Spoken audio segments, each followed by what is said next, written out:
भोपाल से प्रस्तुत हैं प्रादेशिक समाचार।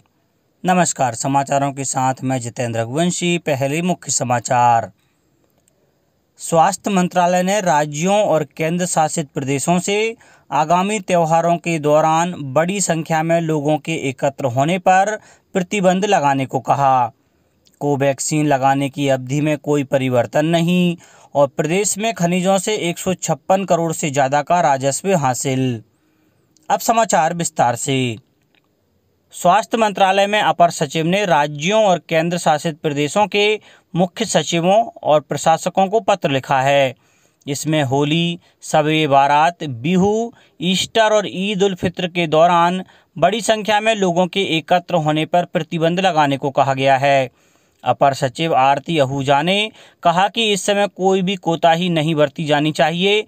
उन्होंने कहा कि कोविड महामारी को फैलने से रोकने के लिए विभिन्न मानक संचालन प्रक्रियाओं का कड़ाई से पालन नहीं करने पर अब तक की उपलब्धि पर पानी फिर सकता है। दूसरी ओर प्रदेश के मुख्यमंत्री शिवराज सिंह चौहान ने प्रदेश में कोरोना के बढ़ रहे मामलों के दृष्टिगत धर्मगुरुओं, राजनीतिक दलों, विभिन्न संगठनों और मीडिया के मित्रों से जन जागरूकता बढ़ाने में सहयोग देने की अपील की है। मुख्यमंत्री श्री चौहान पत्र लिखकर भी यह आग्रह कर रहे हैं कि मेरा मास्क, मेरी सुरक्षा और मेरी होली, मेरे घर के अभियान में सहयोग प्रदान करें। केंद्रीय स्वास्थ्य मंत्रालय ने कहा है कि कोविड टीके की 2 खुराकों के बीच जो अंतराल बढ़ाया गया है वह केवल कोविशील्ड टीके के लिए है और कोवैक्सीन के लिए यह अवधि नहीं बढ़ाई गई है। देश में कोविड टीकाकरण के तहत इन्हीं 2 टीकों का इस्तेमाल किया जा रहा है।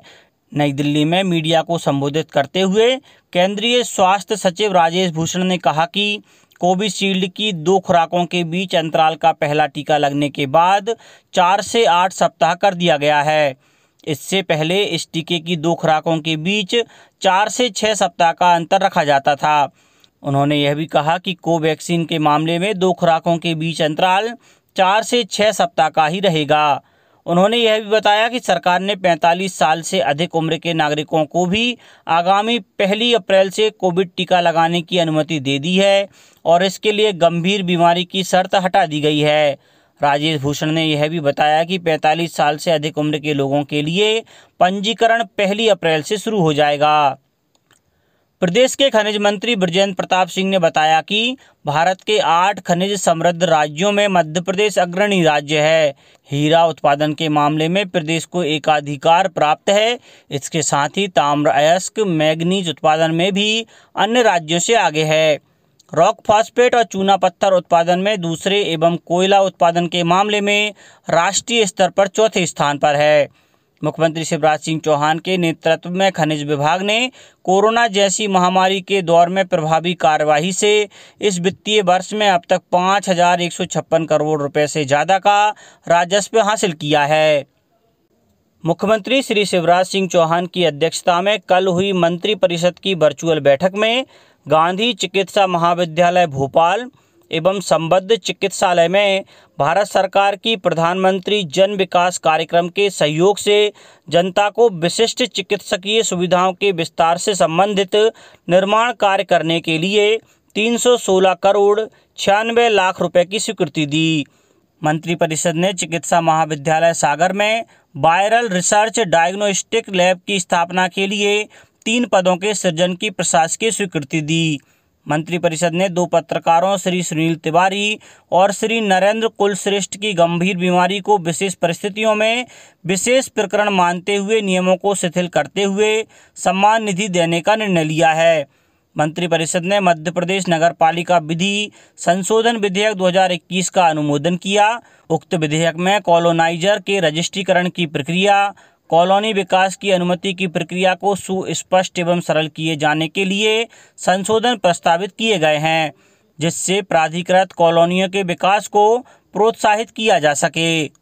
मंत्रिपरिषद ने वाणिज्यिक कर विभाग द्वारा प्रस्तावित वित्तीय वर्ष 2021-22 के प्रथम 2 माह के लिए देसी मदिरा प्रदाय व्यवस्था तथा संपूर्ण वर्ष 2021-22 के लिए भांग की दुकानों के निष्पादन, विनिर्माण इकाइयों, वेयरहाउस तथा बार लाइसेंस के प्रदाय की व्यवस्था का अनुमोदन किया। कलेक्टर भिंड द्वारा सैनिक स्कूल के लिए औद्योगिक क्षेत्र मालनपुर में स्वास्थ्य सुरक्षा एवं आवागमन की सुविधा को ध्यान में रखते हुए 50 एकड़ भूमि चिन्हित कर आवंटन के लिए प्रस्तावित की है। राज्य शासन के दायित्वों के लिए कुल व्यय 3 करोड़ रुपए राज्य बजट में प्रावधानित किया गया है। अधोसंरचना निर्माण के लिए राशि 70 से 100 करोड़ रुपए तक व्यय होना संभावित है, जो कि रक्षा अनुसंधान एवं विकास संगठन द्वारा वहन किया जाएगा। इस संबंध में मंत्रिपरिषद ने अनुमोदन दिया। मध्य प्रदेश के खेल जगत में आज उस वक्त खुशी की लहर छा गई जब मध्य प्रदेश राज्य शूटिंग अकादमी के स्टार खिलाड़ी ऐश्वर्य प्रताप सिंह तोमर और चिंकी यादव ने वर्ल्ड कप में सोने पर निशाना साधा और 2 स्वर्ण पदक देश को दिलाए। मध्य प्रदेश के निशानेबाज ऐश्वर्य प्रताप सिंह तोमर ने 50 मीटर राइफल 3 पोजीशन और चिंकी यादव ने 25 मीटर पिस्टल इवेंट में शानदार प्रदर्शन किया और देश विदेश के नामचीन निशानेबाज खिलाड़ियों को पीछे छोड़ते हुए स्वर्ण पदक जीतकर इतिहास रचा। केंद्रीय खेल मंत्री श्री किरण रिजिजू और मध्य प्रदेश की खेल और युवा कल्याण मंत्री श्रीमती यशोधरा राजे सिंधिया ने दिल्ली स्थित डॉक्टर कर्ण सिंह शूटिंग रेंज में आयोजित ISSF वर्ल्ड कप शूटिंग प्रतियोगिता में उपस्थित होकर खिलाड़ियों का प्रदर्शन देखा। वन विभाग द्वारा वर्ष 2021-22 में 7,78,000 ग्रामीणों को रोजगार दिलाने का एक्शन प्लान तैयार कर लिया गया है। साथ ही संयुक्त वन प्रबंधन का नवीन संकल्प भी तैयार किया जा रहा है। इससे ग्रामीणों की सहभागिता को अधिक प्रभावी बनाया जाएगा। वन मंत्री डॉक्टर कुंवर विजय शाह ने बताया कि आत्मनिर्भर मध्य प्रदेश में 3 वर्ष की अवधि में 5,000 ग्राम वन समितियों की सूक्ष्म प्रबंध योजनाएं तैयार की जाएंगी। प्रथम चरण में 317 समितियों की सूक्ष्म प्रबंध योजनाएं बनाई जा चुकी हैं। मध्य प्रदेश में कोरोना संक्रमण की रफ्तार 7 दिन में दोगुनी हो गई है। प्रदेश में पिछले 24 घंटों में 1,712 नए संक्रमित मिले हैं। इसको देखते हुए सरकार ने आने वाले रविवार से बैतूल, छिंदवाड़ा, रतलाम और खरगोन में संडे को लॉकडाउन का फैसला किया है। इंदौर, भोपाल और जबलपुर में पिछले रविवार से ही इसे लागू किया जा चुका है। अब प्रदेश के 7 शहरों में शनिवार रात 10 बजे से सोमवार सुबह 6 बजे तक 32 घंटे का लॉकडाउन रहेगा। मध्य प्रदेश के खरगोन और बैतूल जैसे छोटे जिलों में 50 के ऊपर केस मिले हैं। वहीं राजधानी भोपाल और जबलपुर में कोरोना केस एक हफ्ता में 100% से ज़्यादा बढ़ चुके हैं। एक्टिव केस भी 10,000 के ऊपर पहुंच गए हैं। इंदौर, भोपाल, जबलपुर, ग्वालियर, उज्जैन, विदिशा, सागर, खरगोन, बैतूल, छिंदवाड़ा, बुरहानपुर और बड़वानी जिलों में 20 से ज़्यादा केस हैं। पिछड़ा वर्ग तथा अल्पसंख्यक कल्याण राज्य मंत्री स्वतंत्र प्रभार श्री राम खेलावन पटेल ने जिलाधिकारियों को निर्देश दिए हैं कि ग्रामीण क्षेत्रों में गर्मी के मौसम के दौरान पेयजल संकट न हो। इसके लिए व्यापक कार्य योजना बनाकर समुचित कार्यवाही की जाए। राज्य मंत्री श्री पटेल कल सतना जिले के रामनगर में अधिकारियों की बैठक को संबोधित कर रहे थे। राज्य मंत्री श्री पटेल ने बैठक में उपलब्ध पेयजल स्रोतों की जानकारी प्राप्त की। उन्होंने कहा कि PHE विभाग के अधिकारी मरम्मत से जुड़े उपकरणों की अभी से व्यवस्था करें। राज्य मंत्री ने ग्रामीण विकास विभाग के अधिकारियों से पेयजल समस्या से जुड़े मसलों पर PHE के अधिकारियों के साथ बेहतर समन्वय कर कार्य किए जाने के निर्देश दिए। बैठक में मनरेगा में मजदूरी भुगतान, सामाजिक सुरक्षा की योजनाएं, आंगनबाड़ी केंद्रों में पोषण आहार की व्यवस्था, ग्रामीण क्षेत्रों में स्वास्थ्य सुविधा जैसे मुद्दों पर भी चर्चा की गई। अब कुछ समाचार संक्षेप में। कृषि मंत्री कमल पटेल की मौजूदगी में होशंगाबाद तवा डैम से मूंग की सिंचाई के लिए पहले दिन 500 क्यूसेक पानी हरदा जिले की नहर में छोड़ा गया। खंडवा कलेक्टर ने होली पर्व पर विद्युत, स्वास्थ्य और नगर निगम के एक अधिकारी को पुलिस कंट्रोल रूम में शाम 6 से सुबह 7 बजे तक तैनात रहने के निर्देश दिए हैं। अशोकनगर में कल जिला स्तरीय रोजगार मेले का आयोजन किया गया। इसमें 252 युवाओं का चयन हुआ।